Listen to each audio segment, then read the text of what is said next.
Saviez-vous que donner c'est recevoir ? Bienvenue dans le podcast qui explore comment un acte altruiste peut transformer la vie à la fois de celui qui reçoit que de celui qui donne.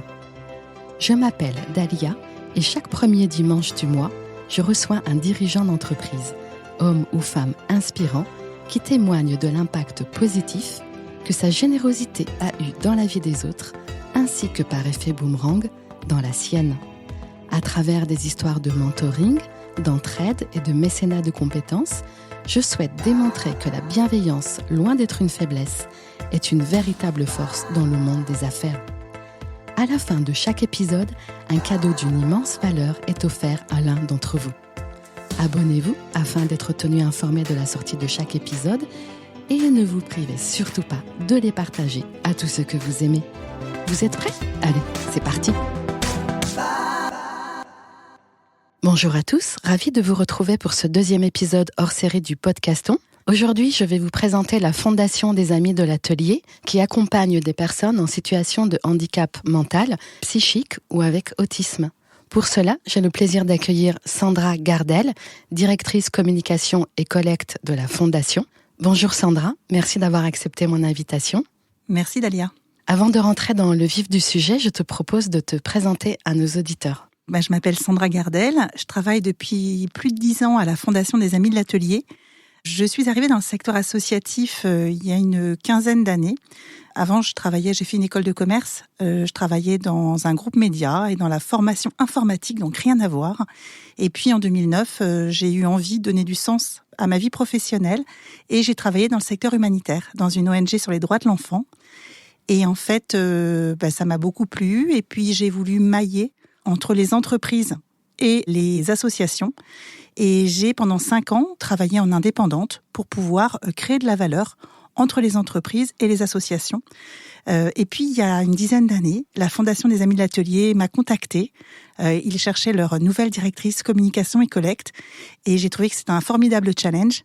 Et voilà, j'y suis toujours au bout de 10 ans. Et c'est un vrai plaisir de pouvoir donner du sens à ma vie professionnelle dans cette très belle structure.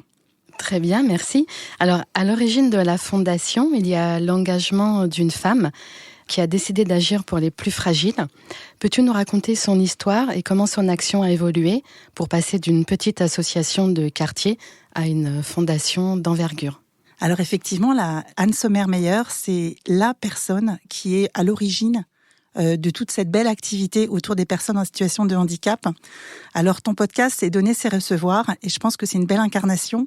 En fait, cette femme, dans les années 50, a rencontré des familles d'enfants différents.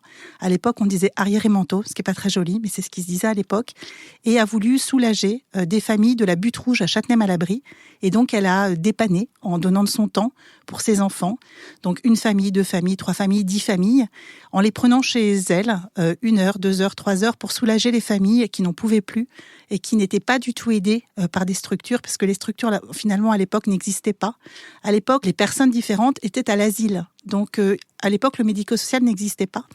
Et en fait, avec des copines de la Butte Rouge et notamment de la communauté protestante, parce qu'elle était protestante, elle a commencé à accueillir ses enfants. Et puis, un enfant, c'est bruyant, 2 enfants, c'est bruyant, 10 enfants, c'est très, très bruyant.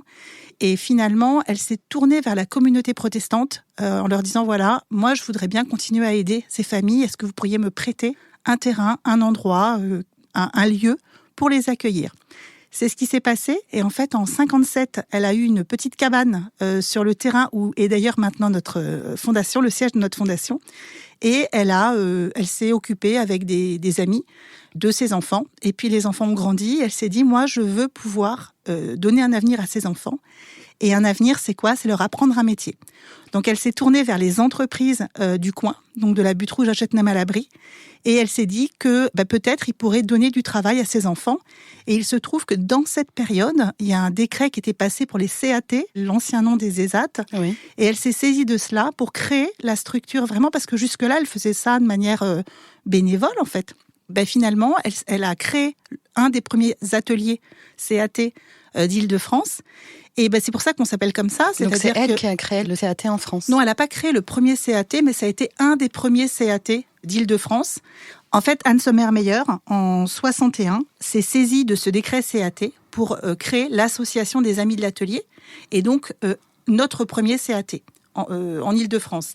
Et en fait, pourquoi on s'appelle Association des amis de l'atelier ? Alors maintenant fondation, mais à l'époque c'était association, parce qu'il y avait un atelier, autour il y avait des amis, et c'était un format association loi 1901.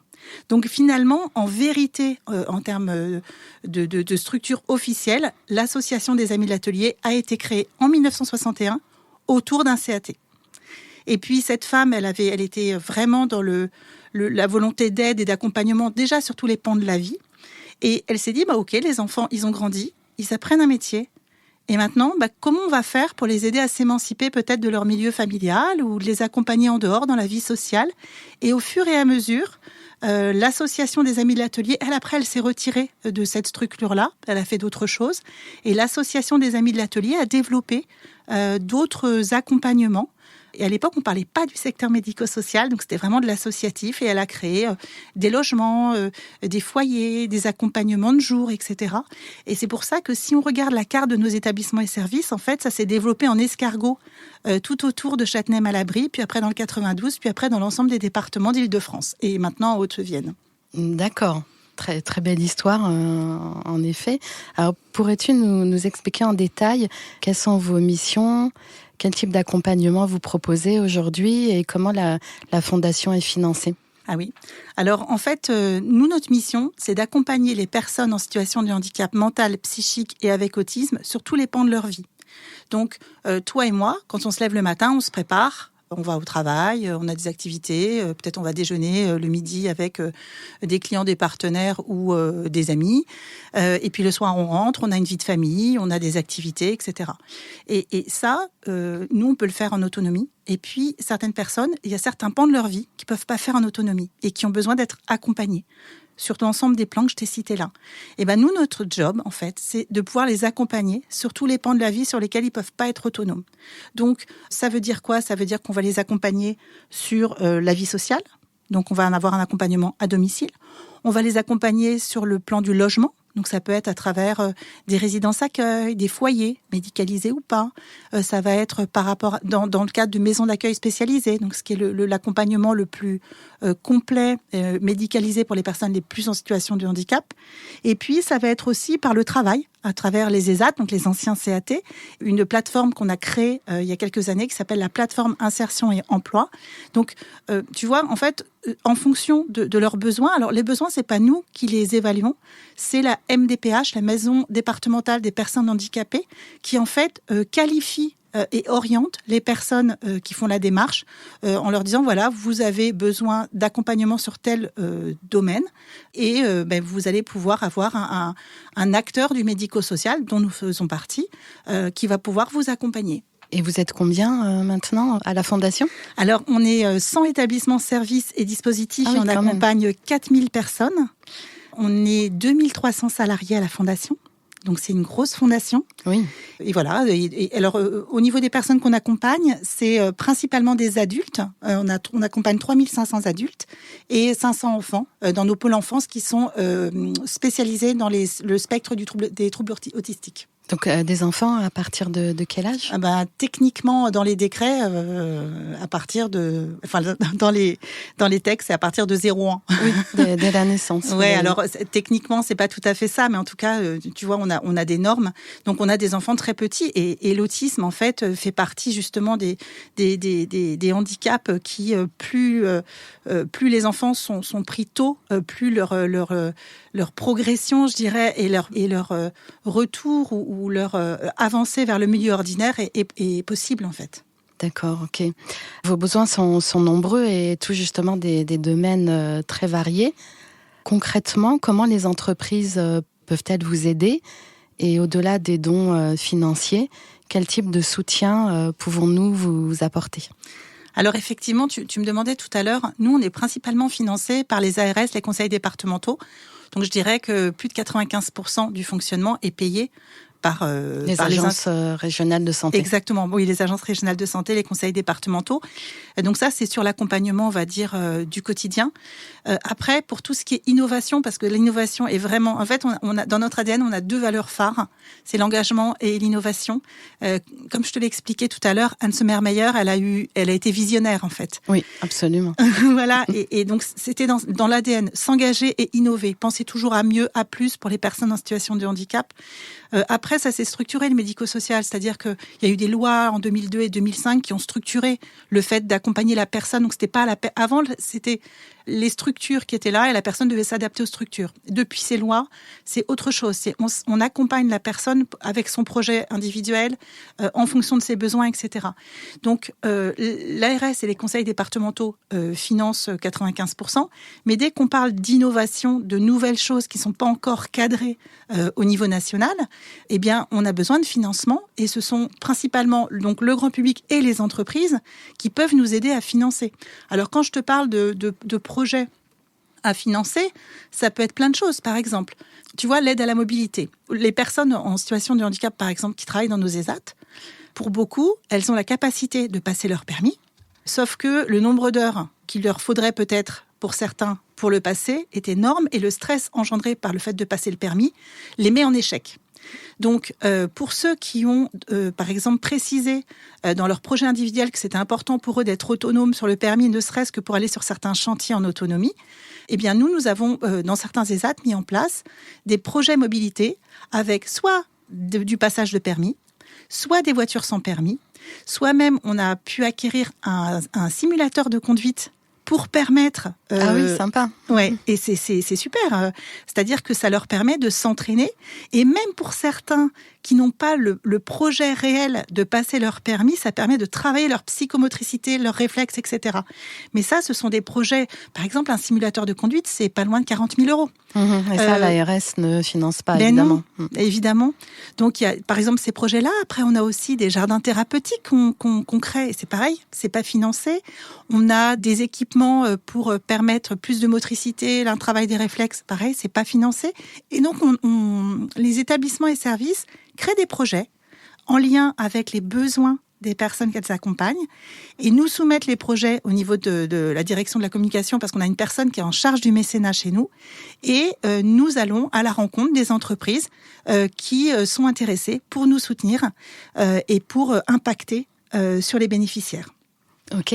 Alors justement, certaines entreprises hésitent encore à s'engager dans des actions en faveur du handicap. Selon toi, qu'est-ce qui les freine et surtout comment peuvent-elles dépasser leurs appréhensions et modifier leur regard ? Moi, j'ai tendance à dire qu'on a peur de ce qu'on ne connaît pas.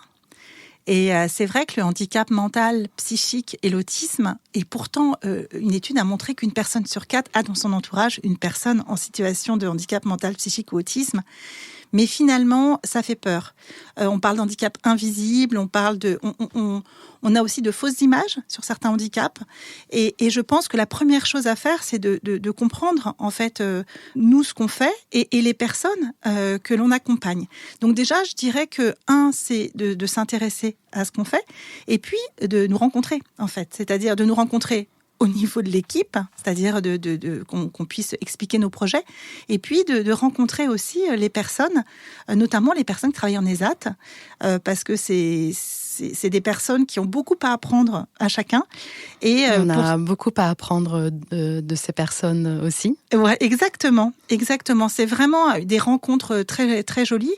Et il y a quelques années, Sophie Cluzel avait mis en valeur une initiative qui avait été créée par un ESAT pas de chez nous, je sais plus, je crois en Vendée peut-être, ou en Charente, je ne sais plus, qui s'appelait le Duodet. Et elle l'avait rendu plus national. Et le Duodet, c'était le fait de dire, on va créer des duos de salariés et de personnes en situation de handicap, et les salariés vont accueillir pour un Vie ma vie ces personnes pendant une journée. Et donc, nous, on avait participé à la première édition parce qu'on avait trouvé ça super. On avait fait une 50. C'était quand C'était, je crois, en 2000, je dirais 2016, le Duodet. Et c'est vraiment Sophie Cluzel qui l'avait rendu national. Et puis, fort de cette initiative qui avait été extra, nous, on avait donc fait une 50aine de duos. Et en fait, nos travailleurs nous ont dit, mais nous, maintenant, ce qu'on voudrait, c'est accueillir ces salariés chez nous, en ESAT, pour leur montrer, eux, ils nous ont montré leur travail et leur journée, et nous, on voudrait leur montrer notre journée et ce qu'on sait faire. Et donc, on a créé le Duo 2, qui est un peu le match retour du Vie ma vie. Et ça a cartonné dès la première année. Alors certains salariés du monde ordinaire qui avaient accueilli au Duo Day sont venus faire le match retour, mais en fait d'autres se sont rajoutés. Donc c'était super parce que on a pu se rencontrer d'autres personnes. Et ce Duo 2, du coup on l'organise chaque année depuis pour permettre justement de montrer. Alors c'est pas une visite d'ESAT, c'est vraiment des Vie ma vie, c'est-à-dire que les personnes viennent dans les ESAT, il y a une réunion où on va expliquer, où les travailleurs vont expliquer comment fonctionnent les ESAT, etc. Et après, chacun part en binôme pour la journée. Pour la journée. Pour la journée. Donc, c'est vraiment pas une visite d'ESAT, c'est pas l'objectif, c'est vraiment de partager. Et puis, les témoignages qu'on a à l'issue de cette journée sont toujours très, très intéressants parce que c'est de dire, oh là là, je savais pas qu'il y avait autant de compétences, oh là là, mais finalement, ils ont des journées incroyables, oh là là, ce qu'ils font, moi, je ne saurais même pas le faire. Donc c'est vraiment important et j'invite vraiment toute personne qui souhaiterait le faire de nous contacter et d'y participer parce que pour moi c'est déjà une première étape pour se familiariser et ne plus avoir peur du handicap. Donc ça pour moi c'est la première chose pour enlever peut-être cette appréhension. Et puis après quand même c'est de s'intéresser à tous nos projets, à ce qu'on peut faire. Vous savez, par exemple, en 2016, il y a une super directrice chez nous qui a eu l'intuition, dans le cadre d'un groupe de travail avec d'autres, avec des équipes et tout ça, de dire comment on peut les accompagner un peu plus sur le besoin d'utilité sociale. Très rapidement, ce qui a émergé, c'est si on n'est pas en capacité de travailler, comment on peut se rendre utile. Et donc, le bénévolat est ressorti comme une évidence. Et donc, on a créé un dispositif qui s'appelle Cité bénévole. L'objectif, c'est d'accompagner les personnes en situation de handicap vers le bénévolat et d'accompagner les associations et les collectivités qui cherchent des bénévoles. Donc, c'est une organisation tripartite d'accompagnement mutuel pour permettre ensuite, en toute autonomie, aux personnes en situation de handicap qui le souhaitent, de faire du bénévolat en ayant travaillé ensemble certains codes, certaines actions. Par exemple, j'ai le souvenir d'un monsieur qui était en maison d'accueil spécialisée chez nous et qui sortait à peine de sa chambre, qui n'allait pratiquement pas dans les lieux de vie commune dans sa maison d'accueil spécialisée, les masses. Et en fait, quand il a su qu'il y avait cette initiative-là, il a commencé à s'intéresser. Et petit à petit, il allait à toutes les réunions. Et petit à petit, il sortait même de la maison d'accueil spécialisée. Et il en est arrivé quelques mois après à prendre le bus pour aller dans la ville d'à côté pour faire des actions. Ah oui, un monsieur de quel âge ? Il avait une quarantaine d'années. Mais en fait, ça lui a fait passer le cap, oui. Et il a même retravaillé son projet personnel. Et vraiment, ça a été un levier incroyable d'autonomie et d'autodétermination. Alors ça, c'est une thématique, l'autodétermination. Moins de pression aussi, le fait que ce soit du bénévolat. Peut-être moins de pression que d'aller travailler.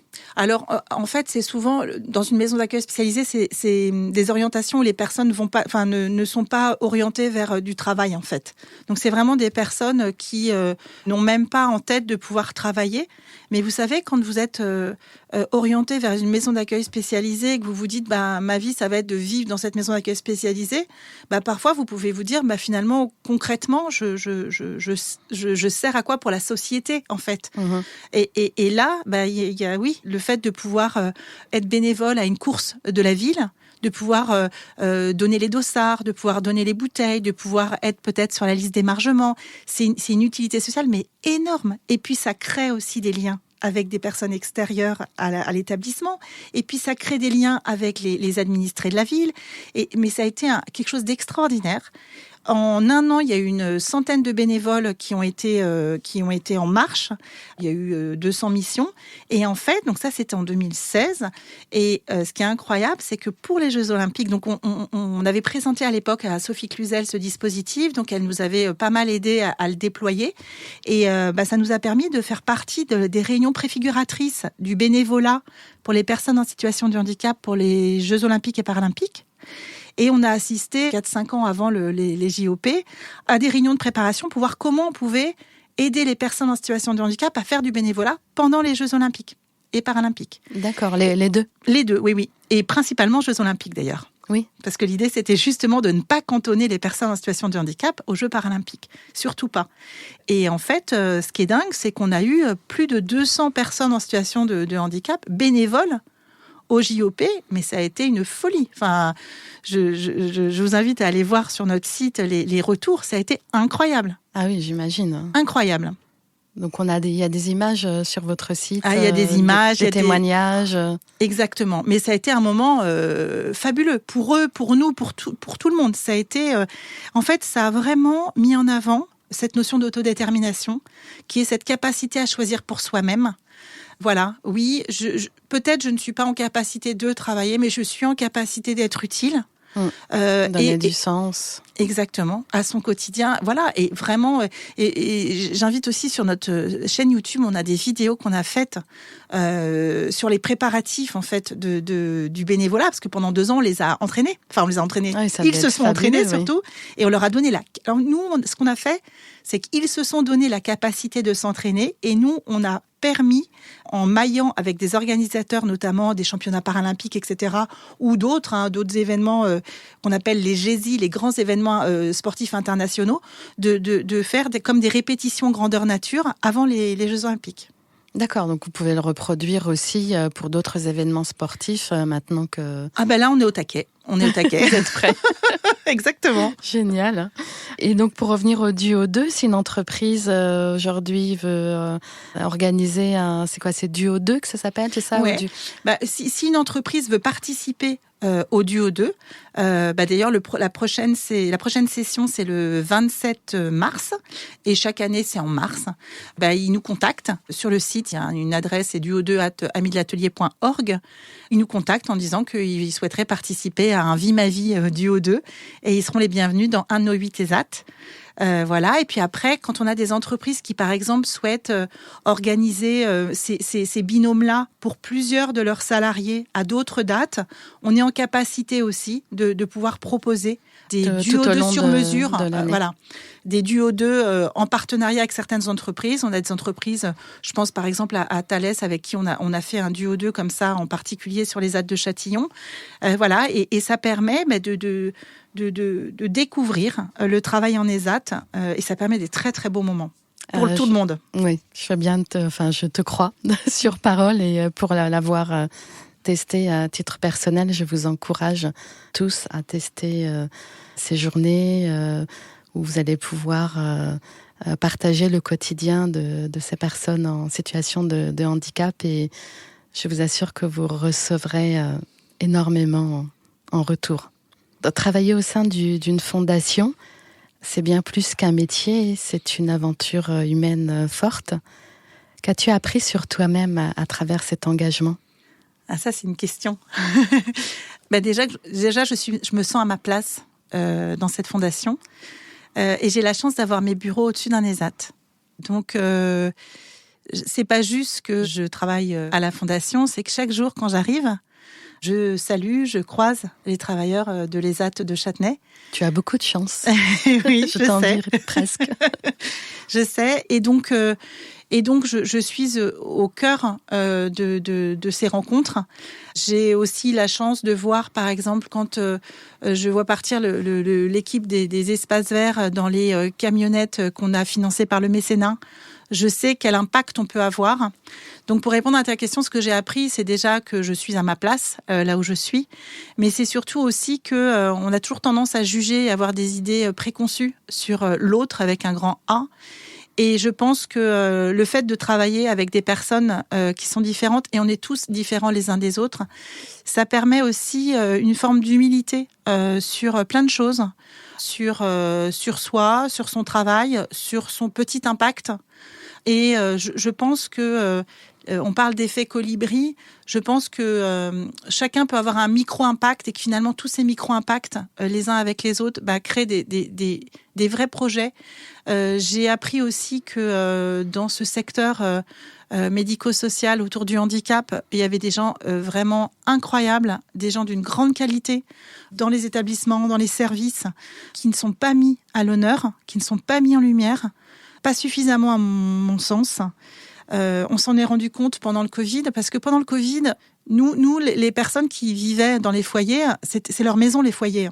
Enfin, je veux dire, donc ils sont restés en foyer. Il a fallu continuer à faire tourner les foyers. Toutes les personnes qui travaillent à la Fondation, elles ont été là, malgré tout ce qui se passait pour tout le monde. Et c'est vrai que je pense que dans ces moments-là, on se rend compte que c'est des personnes un peu de l'ombre quand même.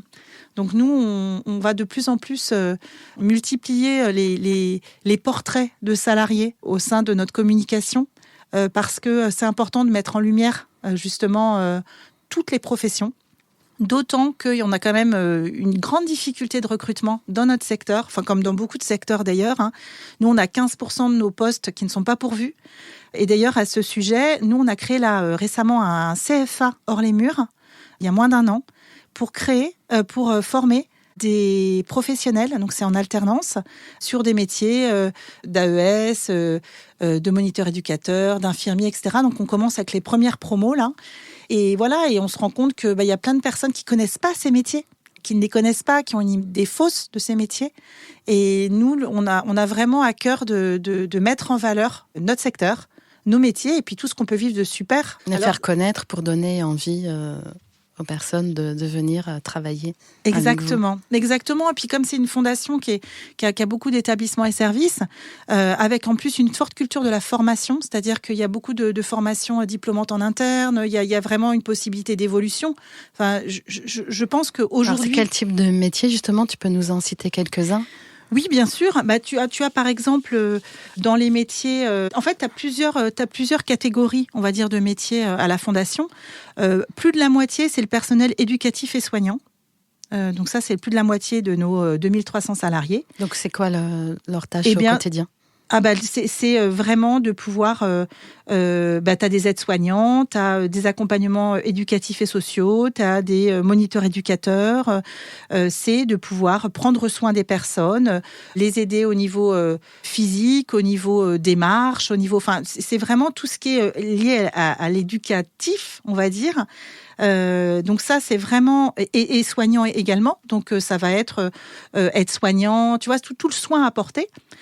Après, tu as tout ce qui est personnel médical et paramédical, parce que tu as une partie de nos établissements et services qui est médicalisée. Donc, ça va être des médecins, des psychiatres, des infirmiers, des psychomotes, psychomotriciens, pardon. Et puis après, tu as, donc ça, c'est à peu près un quart des postes. Et puis après, tu as le personnel administratif et technique. Parce que tu en as besoin dans un établissement, tu vas avoir un responsable logistique, un responsable administratif, etc. Et tu as après tout le personnel d'encadrement. Donc tu as les directeurs de pôle, les directeurs d'établissement, les chefs de service. Ça, c'est en établissement. Mais tu vois, sur les 2300 salariés, parce que j'ai pas trop parlé de comment on était organisé, mais en fait, tu as 100 personnes au siège sur les fonctions support, et le reste, c'est dans les établissements et services, sur les familles que je t'ai citées là. D'accord. Et au siège, donc 100 personnes, tout ce qui est administratif, voilà, donc il y a communication. Voilà, direction des ressources humaines, direction administrative et financière, direction de la qualité, direction de l'innovation, voilà, et puis la direction de la communication. Des départements d'Île-de-France où vous avez plus de besoins que d'autres? Je dirais que c'est sur toute l'Île-de-France. Hein. Vraiment, c'est... Là, les 15% de postes vacants sont assez homogènes, malheureusement, sur l'ensemble de nos établissements et services. D'accord. Donc, si vous avez envie de travailler à la Fondation, vous pouvez aussi contacter Sandra. Alors, il y a beaucoup d'entrepreneurs qui ont envie d'agir, mais qui hésitent encore à s'engager dans le mécénat. Pour conclure, quel message as-tu envie de leur adresser pour les convaincre d'y aller ? J'ai envie de dire que le handicap, c'est l'affaire de tous. Il y a plusieurs manières, en fait, de soutenir la cause du handicap. Il y a bien sûr le mécénat tel qu'on le connaît, le mécénat financier, pour financer des projets un peu comme j'ai expliqué tout à l'heure. Il y a également le mécénat en nature, le mécénat de compétences, qui sont deux autres types de mécénat. Donc tout ça, il y a effectivement une défiscalisation, hein, quel que soit le type de mécénat possible. Et puis il y a également un autre axe qui est la taxe d'apprentissage, parce que depuis quelques années, les ESAT et les IME sont possiblement des établissements sur lesquels les entreprises peuvent orienter une partie de leur taxe d'apprentissage. Et ça permet en fait de financer des outils de formation ou des formations tout court ou des outils pédagogiques pour les ESAT, donc pour les travailleurs d'ESAT, mais également pour les enfants dans les IME, dans les instituts médico-éducatifs. Pour vous donner une idée, nous, on a 8 ESAT et 2 IME. Et l'année dernière, on a collecté 250 000 € en taxes d'apprentissage. Alors, ça peut paraître peu pour certains. C'est énorme pour nous parce que tout ça, ça va être fléché sur la formation de ces personnes. On a 800 travailleurs d'ESAT. On a, techniquement, en fait, on a à peu près 1500 personnes, allez, j'arrondis 1300 personnes qui vont bénéficier de cette taxe d'apprentissage en direct quelque part. D'accord, et c'est très intéressant ce que tu dis parce que la taxe d'apprentissage, c'est une taxe qui est obligatoire. C'est la seule taxe dont on peut choisir le bénéficiaire, c'est ça ? Exactement. Donc on peut vous choisir comme étant bénéficiaire de notre taxe d'apprentissage. Ça ne coûte absolument rien. On appelle notre expert comptable, on lui dit voilà, on veut verser notre taxe d'apprentissage à la Fondation des Amis de l'Atelier. Et en plus, pour ceux qui versent beaucoup de taxes d'apprentissage, chaque année, vous pouvez changer. Je sais aussi qu'on peut nommer plusieurs associations, fondations la même année et donc de dispatcher un petit peu sa taxe d'apprentissage. Donc, exactement. C'est vraiment un levier très, très intéressant. Mais oui, c'est exactement ça. C'est-à-dire que pour une entreprise qui, par exemple, voudrait pas faire de mécénat, il y a un moyen, effectivement, qui ne coûte rien, qui est d'orienter tout ou partie de sa taxe d'apprentissage sur cette cause-là. Et comme tu le disais, sinon, si on ne l'affecte pas, ça part dans un pot commun. Oui, c'est ça. Qui est redistribué. C'est dommage. Voilà, qui est redistribué. Alors nous, on se rend compte que, en fait, à la Fondation, on a une façon de travailler avec les entreprises.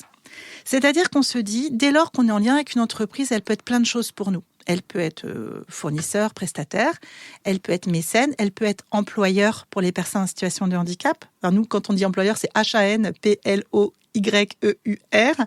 On a un club des entreprises employeurs d'ailleurs. Et en fait, il y a plein de manières de mailler avec le handicap. Et la plus simple, pour moi, c'est la taxe d'apprentissage parce que c'est une manière... Et ce qui est chouette, c'est quand vous orientez tout ou partie de votre taxe d'apprentissage, vous allez vite vous intéresser à quoi ça a servi et on va vous expliquer, sur les 4 000 € que vous nous avez fléchés sur la taxe d'apprentissage, ça nous a permis de financer ça. Et c'est parfois une première marche de lien avec les entreprises. Parfois, la première marche, c'est du mécénat en nature. Par exemple, on a été extrêmement soutenus pendant le Covid par des entreprises qui n'étaient pas spécialement des fournisseurs de gel hydroalcoolique, mais qui avaient commandé du gel hydroalcoolique et qui nous ont donné du gel hydroalcoolique, par exemple, des litres et des litres et des litres.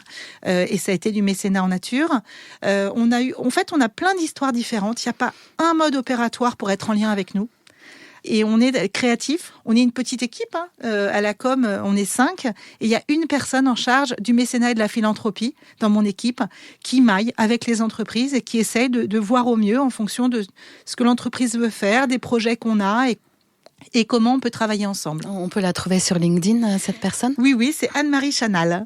D'accord, très bien. Alors, je vous invite tous à contacter Anne-Marie pour voir comment vous pouvez aider la Fondation.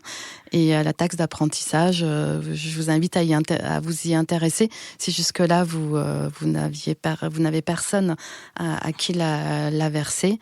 Donc de pouvoir choisir la fondation qu'on met en lumière aujourd'hui pour ce podcaston. Et de toutes les façons, toutes ces informations, vous les retrouverez sur le site internet de la fondation, donc fondationdesamidelatelier.org. Et on a également effectivement toute une partie qui explique comment les entreprises peuvent mailler avec nous et aussi une rubrique taxe d'apprentissage qui vous permet d'y voir plus clair. Voilà, c'est gratuit et ça peut rapporter beaucoup à la Fondation. Exactement. Et à toute la personne que la Fondation accompagne. Merci infiniment, Sandra, pour ton témoignage, ainsi que pour ton engagement auprès de la Fondation. Habituellement, c'est mon invité qui offre un cadeau à l'un de nos auditeurs. Mais pour le podcaston, je renverse les rôles en fait aujourd'hui. C'est à vous, auditeurs, d'agir. Entrepreneurs et décideurs, si vous êtes partant pour organiser un duo day dans votre entreprise ou à soutenir la Fondation d'une autre façon, faites-le moi savoir. Je vous propose par commencer à envoyer une invitation sur LinkedIn à Sandra et à moi. Ensuite, de partager cet épisode à au moins 2 personnes de votre réseau pour faire connaître la Fondation au plus grand nombre. Et enfin, m'envoyer un message vocal sur WhatsApp en expliquant comment vous souhaitez contribuer à aider la Fondation. Voilà, donc ensemble, si on peut faire quelque chose pour l'inclusion grâce au podcaston, ça serait merveilleux. Donc d'avance, merci à tous pour votre engagement et merci à toi Sandra, à très bientôt. Merci Dalia, à bientôt. Avec plaisir. C'est ainsi que s'achève donc cet épisode spécial podcaston. Prenez soin de vous et à très vite.